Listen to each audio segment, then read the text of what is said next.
Buenas tardes, el día de hoy me encuentro con el señor coronel retirado Edgar Restrepo Victoria, el cual nos dará su opinión sobre el Plan Colombia.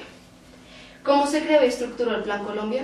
Fue una política de campaña del señor presidente Andrés Pastrana, porque en esa época, cuando él era candidato y cuando fue presidente, las fuerzas militares venían muy golpeadas en su estructura. El país estaba muy acosado en la parte militar de la subversión y el narcotráfico estaba desbordado. Eran unos problemas graves que existían en Colombia y que el doctor Pastrana consideraba que se necesitaba un plan Marshall, como lo que hacen los Estados Unidos en todas las guerras, para intensificar la capacidad operativa y también la parte social, que la parte social y militar va muy pegada. Él lo bautizó Plan Colombia para aumentar la capacidad operativa, la parte de inteligencia y de recursos, para lograr estabilizar un poquito momentáneamente la batida de los subversivos y de la parte del narcotráfico en los cultivos, en el transporte y en el negocio en sí del narcotráfico.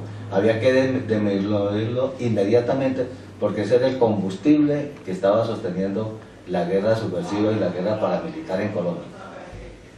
¿Cree usted que la ayuda recibida del Plan Colombia llegó justo a tiempo para ayudar a solucionar el conflicto colombiano? Sí llegó muy oportuna, porque hay que reconocer que los Estados Unidos, como dije anteriormente, han participado en muchas guerras, tienen una tecnología de punta, una inteligencia, una capacidad operativa que nosotros no la teníamos ni imaginábamos que la fuéramos a tener.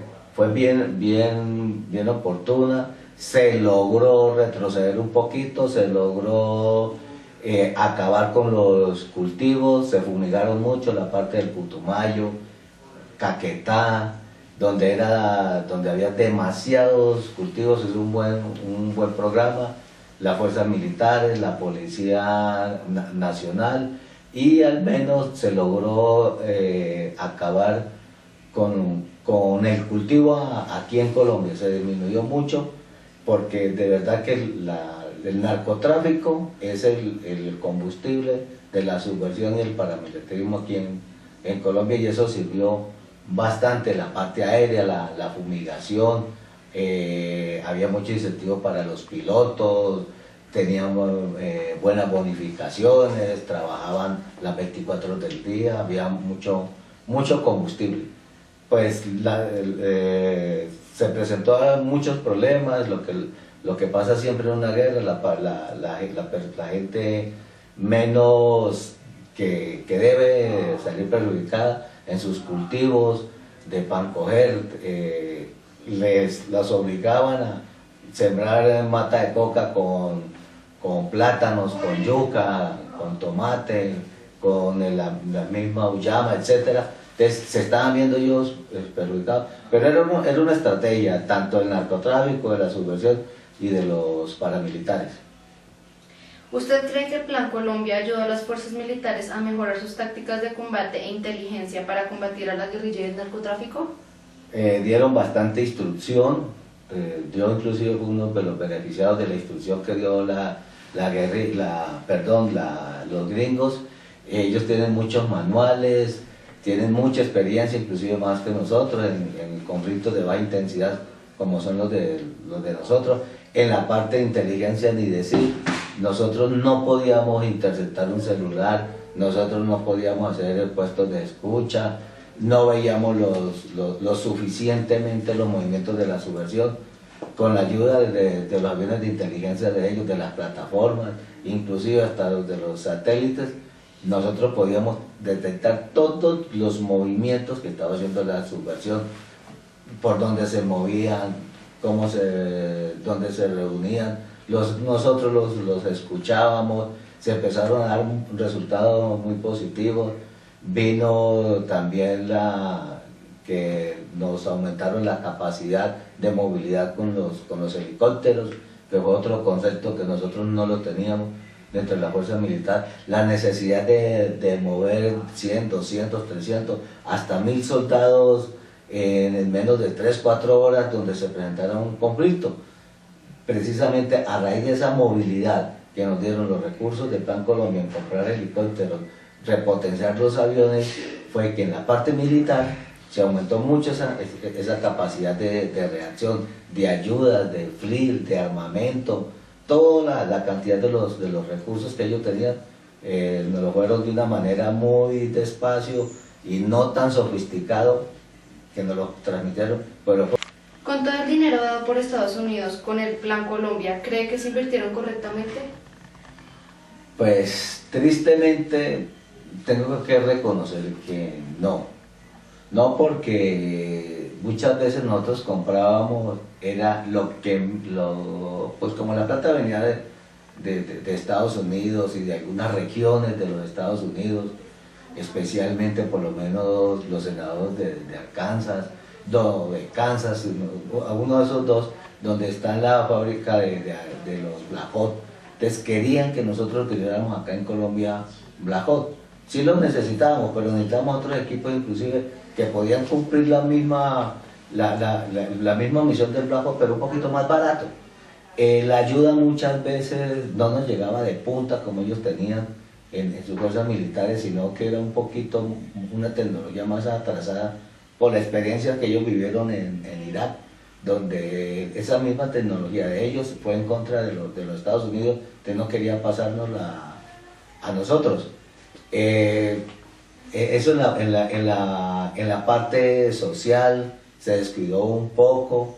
El Plan Colombia era muy ambicioso, no solo tenía que ser militar, sino en la parte social, en la parte inclusive, lo que se está viviendo hoy en día, que es la parte de nutrición, de nuestros indígenas, de nuestros niños, venía contemplada, pues lamentablemente urgente, era la parte militar para equilibrar un poquito la balanza de la guerra, porque de verdad nosotros sí estábamos muy en una desventaja por no tener buenos recursos, no tener como los Estados Unidos o Europa o otro país nos colaborara, porque acuérdense que nosotros veníamos desertificados, que en derechos humanos, éramos un país pobre, sin recursos, sin nada que hacer. Pues afortunadamente se alumbró el bombillito del Plan Colombia, y hay que aceptar que donde se manejan recursos,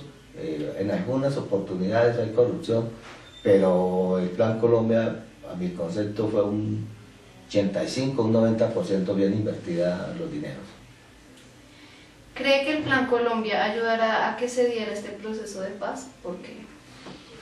Sí, la verdad que uno con el transcurso de los años se ha dado cuenta que si uno está fortalecido, si uno está ganando la guerra, si uno tiene al vecino subyugado, uno para qué le habla de paz, uno no, pero seguirá explotando, lo seguirá teniendo ahí sobre su yugo y nunca le dará chance de dialogar o decirle por qué él trata de independizarse.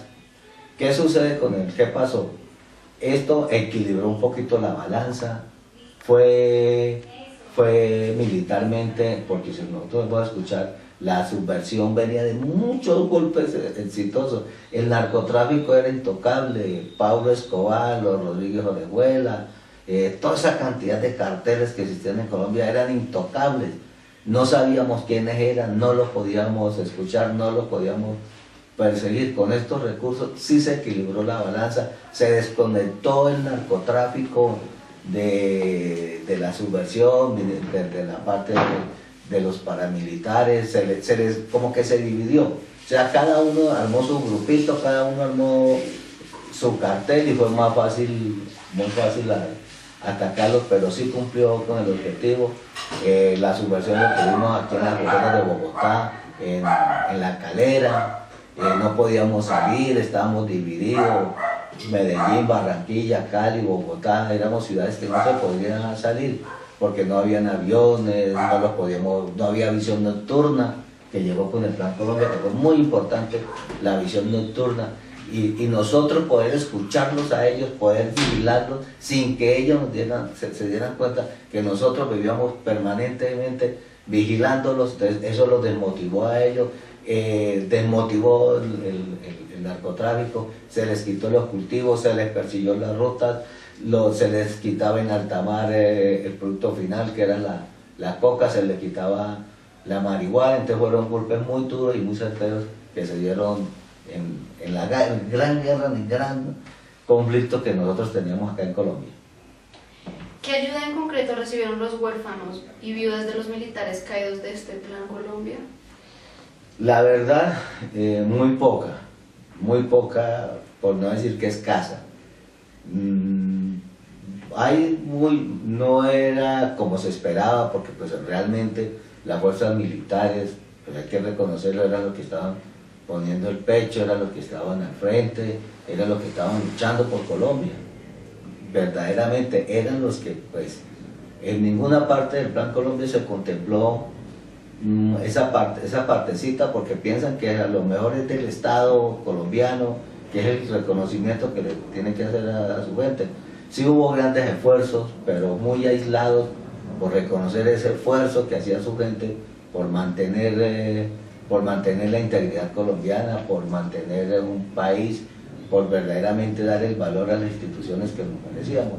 Porque hay mucha forma, uno tiene muchas formas de declarar su inconformismo, pero la solución no es una revolución, no es una guerra contra el Estado, contra la infraestructura, contra el petróleo, contra la escuela, contra los niños, no. Y lamentablemente hay que entender que, pues, mal que bien existen unas fuerzas militares que es por ser humanos y que se merecían un reconocimiento a ese esfuerzo. El Plan Colombia lo contempló, pero con unos recursos muy ínfimos, no eran lo suficiente para motivar a su gente. ¿Cómo ve usted que se implementó el Plan Colombia? Pues el Plan Colombia viene de unos esfuerzos, que el primero que hizo, un esfuerzo fue Samper, cuando aumentó la capacidad, pues, en dinero, en efectivo, la parte de inteligencia, con el incremento de los gastos reservados, que empezó a combatir esa parte de que delatar a la gente si valía la pena, los pagos de información, recompensa. Creó muchos programas, que fueron Familias en Acción, que el CISBEN, que fueron obras de ellos, la parte social, se complementó muchísimo con Andrés Pastrana Borrero, cuando él concentró todo en general e integró todo lo que fue la parte militar, la parte de narcotráfico, la parte social en general contra el plan en Colombia. Porque anteriormente, en el periodo de Guillermo León Valencia, estaba el Plan Lazo, que el Plan Lazo se concibió, decía que los grupos subversivos que se fueran hasta la selva. Y por eso es cuando vienen las repúblicas independientes, Río Chiquito, El Pato, Guayabero, y con el tiempo nosotros vemos lo que pasó, se salieron de la selva, vinieron a combatir acá a las ciudades, porque esa era la idea. Y acuérdense las declaraciones que daba el mono Jojoy, era esa, porque ellos estaban en la selva, el Plan Lazo los llevó hasta allá, que el Plan Lazo fue típicamente militar, era borbandear, y echarlos para la selva ahí nomás. Y nosotros nos podemos dar cuenta que aquí a 2 horas, 3 horas de Bogotá ya hay selva, por el Sumapaz. Entonces, de manera, pues, que fue mal concebido. Este ya era mucho más ambicioso, era no solo en la selva, más allá de la selva, que fue lo que hizo el gobierno de Uribe, que comprometió mucho el Plan Lazo, que quería obligarlos y minimizarlos y verdaderamente sentárselos a dialogar, y que se les podía dar, ellos podrían tener muchas oportunidades entregando las armas, porque la causa muchas veces de la subversión es hasta noble. ¿Quién no quiere el beneficio en general? ¿Quién no quiere que la gente reciba ayudas? ¿Quién no quiere el progreso? Todos queremos el progreso, sino que se idealizaron tanto que terminaron equivocándose y ya se volvieron narcotraficantes, asesinos, cometieron delitos de lesa humanidad, atacaron la parte más sagrada, que era la familia, acababan con las familias completas, destruían los puentes, los medios de comunicación, secuestraban gente en las carreteras, destruía la parte económica de un país. Que eso no es lucha subversiva, esos son de unos locos desquiciados como los que vemos nosotros, los chiitas, todos, que son locos, que mediante el terrorismo quieren apoyar a un país y se equivocaron totalmente. No era por ese lado, hay muchas otras maneras de luchar. ¿El Paz Colombia va dirigido solamente a la guerrilla o también a las fuerzas militares y víctimas del conflicto? Sí, el plan Paz Colombia sí ha contemplado esas tres partes, lo que es las víctimas, pues que son las más importantes, la parte de la guerrilla, porque pues al fin y al cabo ellos también tienen unos miembros y no se puede dejarles solos, y a los militares, en cuanto a la parte jurídica, porque en la parte jurídica ellos se han cometido muchísimos errores, por lo menos los famosos falsos positivos, que un 90% son errores en combate, sino que desafortunadamente no se defendían institucionalmente como debería ser. El gobierno no le hacía una defensa a ese militar, sino que lo dejaba fuera, y lo que es la parte de la subversión y las ONG a nivel internacional son muy poderosas, tienen abogados muy buenos y atacaban al militar, a la persona, pero resulta que él representaba el ejército, o representaba a las fuerzas militares, a la Fuerza Aérea, Armada o Policía, que representan a Colombia, y ellos nos representan a todos. Porque es que mire, si ustedes ven un soldado o un policía en la frontera con Colombia, dice aquí inicia Colombia. Es muy diferente a un carro, a un edificio, y eso da soberanía, eso da alegría, porque nosotros lo hemos vivido. En eso sí se fracasó mucho, en no proteger a la fuerza militar. En este momento la pregunta podría ser a las víctimas y a la subversión. Las fuerzas militares, tristemente toca reconocerlas, porque nunca hubo esa cultura de apoyarlos y verdaderamente que lo que hacía un militar fuera de Estado. Así como comparando o trayendo a colación un ejemplo, fue las decisiones cuando se ordenó bombardear en el lago Agria, allá en Ecuador. El presidente Uribe dijo, las decisiones que toman los presidentes son decisiones de Estado y sus ministros, y por eso hoy en día el presidente Santos, que era tan odiado por Correa y el Chávez, ahorita son grandes amigos, porque ellos sabían que no lo pueden meter a la cárcel porque son decisiones de Estado, es proteger la integridad nacional, es proteger el territorio, porque acordemos que un Estado está compuesto por población, por un gobierno, por unas fuerzas militares, por unas instituciones, pues que mal que bien deben de funcionar. Muchas gracias por la entrevista. María Catalina Alfonso, Universidad Cerro Arboleda.